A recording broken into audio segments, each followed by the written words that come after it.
Fala meu povo, hoje sexta-feira estamos de volta aqui no canal, tem pré-jogo no vídeo de hoje, afinal amanhã tem Bahia e Internacional, é a estreia do Tricolor no Campeonato Brasileiro, vai começar finalmente o nosso Brasileirão. No vídeo de hoje vamos trazer todas as informações a respeito do time que deve entrar em campo amanhã em Porto Alegre, provável time titular, vamos falar também sobre a lista de relacionados que deve ter novidades também, né? Deve ter volta de jogador importante para o Rogério Ceni, também vamos fazer um vídeo sobre o mercado da bola, né? Vamos trazer uma parte do vídeo sobre o mercado da bola, afinal tem informações de mercado também, além claro da análise do jogo e dos palpites, como a gente sempre faz aqui no canal. Se você ainda não sabe, o meu Bahia também é afiliado na Estrela Bet. Se você se cadastrar utilizando o primeiro link que vai estar aqui nos comentários, você vai ganhar um bônus, né, de boas-vindas de até R$500, então não perde tempo. Se você quiser fazer uma fezinha nesse jogo do Bahia, clica no primeiro link aqui dos comentários e faz seu cadastro lá na Estrela Bet. Meu nome é José Victor, para quem ainda não me conhece, sou produtor de conteúdo aqui do meu Bahia, e já vamos começar esse vídeo pra gente não perder tempo. Meu povo, como eu falei para vocês, tem informação importante sobre a lista de relacionados para essa partida. Tem jogador importante para o técnico Rogério Ceni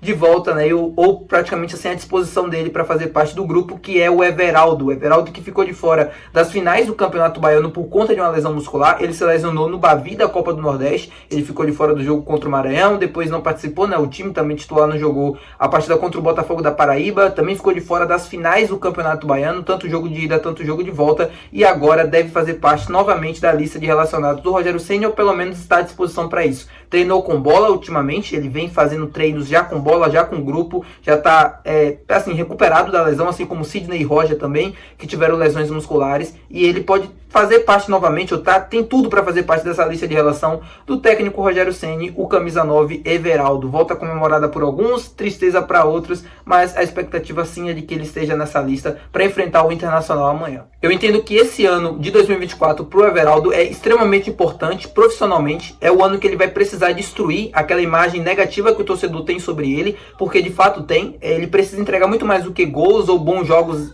apenas, ele precisa entregar constância, coisa que não aconteceu em 2023. Eu entendo que aquele time foi muito mal, o Bahia num modo completo, mas o Everaldo ele foi um dos principais vilões daquele time, e em 2024 ele vai precisar dar uma resposta, e vai estar à disposição pelo menos nessa estreia de Campeonato Brasileiro. Acho que a grande competição para ele é o grande campeonato pro Bahia no ano, é aquilo que o time está se preparando para disputar e para conseguir bem, e o Everaldo obviamente tem essa responsabilidade, tem esse peso a mais nas costas. Ele divide hoje essa concorrência no ataque com o Oscar Stupian, que para mim hoje está à frente nessa questão. É um jogador que consegue entregar muito com pouco, em pouquíssimos jogos, em pouquíssimos minutos, muitas das vezes nem terminando os jogos por completo, e o Oscar já tem 5 gols na temporada em apenas 7 jogos, em pouquíssimos minutos também para marcar um gol. Então consegue entregar mais com pouco, e é um jogador que finaliza bem a jogada, né? Um jogador oportunista, está muito bem colocado na maioria das vezes dentro da área, tem uma boa leitura de jogo. E também eu entendo que o Everaldo no ano de 2024 joga um pouco mais fora da área, um pouco mais afastado, caindo mais pelas beiradas,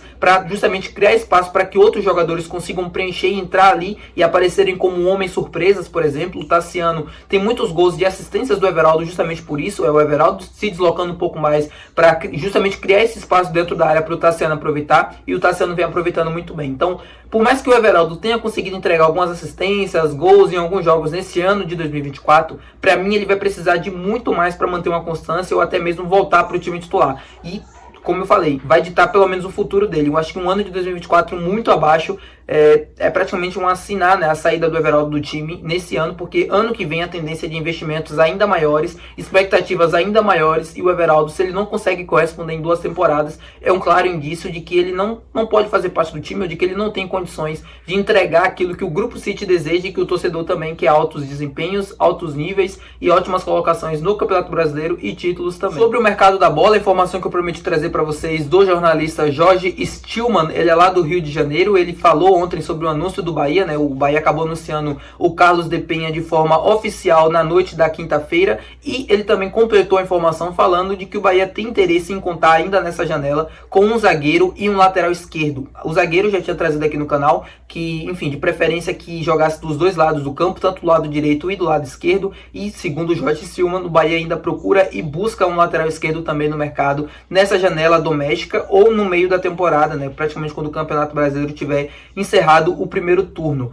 que é que eu posso trazer, o que é que eu posso reunir de informações a respeito sobre isso para vocês? Eu ainda tô checando, ainda tô buscando nomes, não tenho nenhum para trazer para vocês. Acho que esse zagueiro ainda é o Joaquim. O Santos tem uma preferência de vender por futebol europeu, justamente pela questão da moeda e do lucro também. Se o Santos conseguir vender ele na janela internacional, o Santos vai conseguir lucrar muito mais. E a pedida também foi muito alta pelo Joaquim para os clubes brasileiros. Eu acho que o Bahia não vai entrar em um leilão pelo jogador. Não acho que o Bahia vai fazer de tudo para contar com um jogador como o Joaquim, que a gente sabe que é bom, mas que não vale o valor que o Santos está pedindo, né? Algo próximo aí a 12, 10 milhões de euros, um valor totalmente irreal daquilo que ele vale.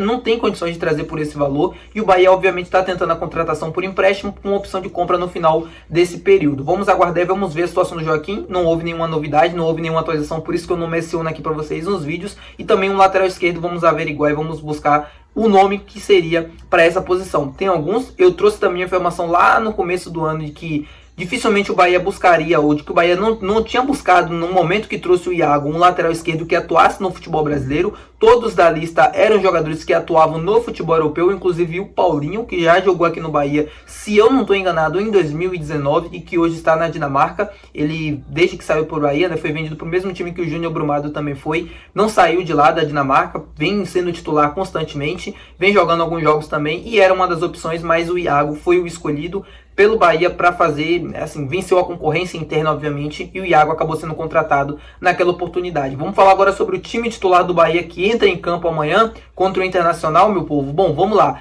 Eu trouxe para vocês a informação, acertei aqui no canal, de que o Bahia provavelmente iria fazer um rodízio no jogo contra o Náutico para poder contar com o time de forma completa, 100%, força máxima para esse jogo contra o Internacional, justamente pela questão física. O próprio Rogério Ceni, na coletiva dessa partida contra o Náutico, falou, né, que o Bahia precisaria correr riscos, precisaria correr riscos justamente para manter um time equilibrado inteiro para disputar as partidas do Campeonato Brasileiro. O Bahia, como eu já venho falando aqui para vocês, vai ter uma sequência agora não pesada em termos de viagens, mas em termos de jogos e desgaste também. O Bahia vai enfrentar o Internacional sábado agora em Porto Alegre, na terça-feira já tem Fluminense aqui na Fonte Nova, e depois o Clássico Bavia, e depois já tem o jogo contra o Grêmio. É um jogo atrás do outro e você precisa escolher, ou precisa fazer pelo menos prioridades dentro desses jogos para você conseguir ter um time fisicamente equilibrado, para que a gente não venha ver desculpas novamente na coletiva de que o time só aguenta jogar 70 minutos ou coisas do tipo. Eu acho que o Rogério foi muito infeliz naquelas aspas lá da coletiva do Bavi e, enfim, acabou criando uma pressão ainda mais sobre ele nesse quesito físico também, né? Até dos profissionais e da comissão que está ao lado dele. Esse time titular do Bahia deve contar com força máxima, aquilo que vocês já esperam.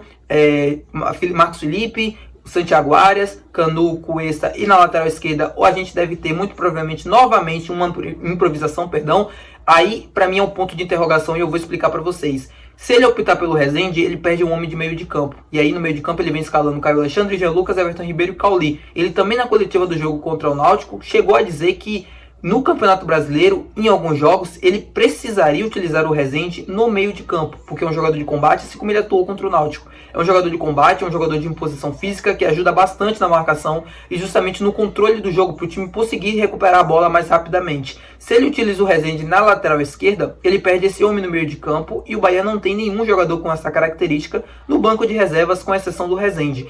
Aí que a gente pode ver ou Luciano Juba ou Cicinho jogando improvisado. E a minha aposta, e aqui é um palpite, não é informação, é de que o Cicinho possa ganhar essa vaga pelo lado esquerdo, para que ele possa utilizar o Rezende pelo meio de campo. Ah, mas por que não o Luciano Juba? Porque o Luciano Juba é um lateral mais ofensivo e que teria bastante dificuldades em conter danos na marcação. E é por isso que eu acho que se ele for escolhido para o jogo de amanhã, ele não é atuando pelo lado esquerdo do campo, como um lateral esquerdo. É o lado que o Internacional atacaria bastante, exploraria bastante essa fragilidade do Luciano Juba. E convenhamos, o Luciano Juba já jogou nessa posição em alguns jogos nessa temporada, mas eram adversários frágeis, tecnicamente, que não agrediam tanto o Bahia pelos lados do campo, pouco agrediam e escolhiam principalmente o lado esquerdo, não escolheu o lado esquerdo para atacar, e é por isso que eu acho que o Luciano Juba não deve jogar amanhã como lateral esquerdo. Se ele for atuar como um homem à frente, né, numa segunda linha, é onde ele consegue render mais, na minha opinião, criando bastante oportunidades com assistências. É um jogador extremamente importante para que o time do Bahia funcione e consiga encontrar espaços,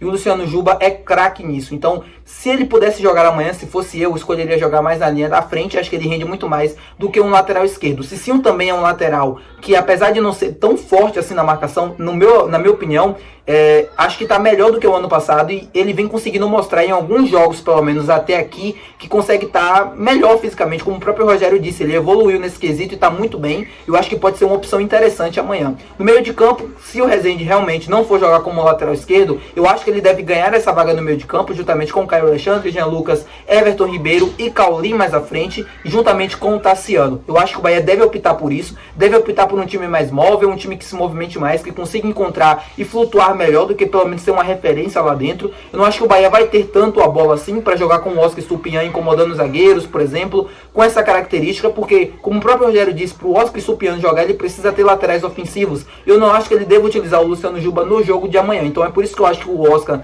não deve começar como titular, e essa formação que eu falei para vocês é o que deve se concretizar. Tassiano, Cauli, Everton Ribeiro, Jean Lucas, Caio Alexandre e Rezende, né, povoando ali o meio de campo, ataque, ou seja, para que justamente o time consiga conter danos quando estiver se defendendo, com o Rezende na marcação, e quando consiga atacar também, consiga ainda ter qualidade para construir o jogo, com o Caio Alexandre, com o Jean Lucas, obviamente com o Everton Ribeiro e Cauli também. Bom, vamos agora fazer a análise da partida. Como eu falei para vocês, acabei adiantando até na questão da escalação. O jogo de amanhã tende a ser bastante complicado para o Bahia, porque o Internacional vem muito pressionado para esse confronto. O Internacional conseguiu empatar com o time da Bolívia, que pela primeira vez jogava fora do seu país. É um time extremamente limitado, e o Internacional finalizou 31 vezes no gol e não conseguiu marcar sequer um gol nessa partida. Era um jogo importante pela Sul-Americana, jogando em casa, e vem muito pressionado. O Kudê está muito pressionado no jogo de amanhã. O Internacional praticamente vai jogar a vida ou a morte nessa partida, né? O treinador vai jogar a vida ou a morte. Se ele perder ou se ele empatar essa partida amanhã com o Bahia, muito provavelmente será demitido, sim, na estreia do Campeonato Brasileiro. E, enfim, o Bahia pode se aproveitar disso, porque o Internacional amanhã, o Beira-Rio amanhã, na verdade, deve ser um barril de pólvora. Deve estourar a qualquer momento, e o Bahia pode se aproveitar disso pela questão do nervosismo, pela pressão que existe, pelas críticas da torcida que vem sendo feitas ao longo da semana por conta desse empate, e também pela eliminação do Internacional no Campeonato Gaúcho contra o Juventude. Pro Bahia amanhã, o que é que eu espero? Eu acho que o Bahia amanhã tende a ter menos a bola do que vem tendo nos últimos jogos, porque o Bahia vem enfrentando equipes frágeis tecnicamente, que entregam a bola pro Bahia jogar, e eles buscam apenas se defender e fechar os espaços. O Internacional precisa ganhar a partida amanhã e tende a ficar um pouco mais com a bola, até porque joga em casa, vai ter a pressão também da questão da torcida, e eu acho que o Bahia, até por estratégia, não vai fazer questão de ter tanto assim a bola como vinha tendo nos últimos jogos. Eu acho que esse modelo de jogo que o City também, óbvio, está tentando implementar, um jogo mais bonito, mais vistoso, além de assim, se levar tempo para você conseguir implementar, eu acho que isso acontece de jogo a jogo. O Bahia no jogo de amanhã, por estratégia, pode escolher ter menos a bola, entregar essa bola para o Internacional e aproveitar a velocidade quando recupera, ou construindo também desde trás, mas aproveitando o Inter, que vai estar se desgastando bastante, vai estar bastante intenso, correndo bastante, ida e volta, tentando pressionar, tentando recuperar essa bola, para conseguir colocar o seu jogo dentro do campo e conseguir fazer ele acontecer. Como é que eu acho que isso pode acontecer? Com o Rezende no meio de campo. É um jogador que não pode ficar de fora da partida de amanhã no meio de campo. Ele tem uma característica muito importante que o Caio Alexandre não tem, que é a questão da marcação. Por mais que o Rezende não seja brilhante nesse quesito, e aí para mim o Acevedo tá fazendo muita falta, o Rezende é um jogador que, o primeiro volante, que consegue destruir essa jogada, consegue proteger a zaga, principalmente os zagueiros, para conseguir recuperar essa bola ainda no meio de campo, numa marcação-pressão, por exemplo, e conseguir entregar para o Caio Alexandre e para o Jean Lucas, perdão, para fazer esse jogo acontecer. O Caio Alexandre, quando ele perde a bola, ou quando o time do Bahia perde a bola, ele não é um primeiro volante, ele tem bastante dificuldades na marcação para proteger espaços, e o Rezende faz isso muito bem. Então, é importante ter ele no meio de campo para recuperar essa bola, para fazer com que o time jogue. A partir daí, o time do Bahia consiga criar oportunidades e consiga vencer a equipe do Internacional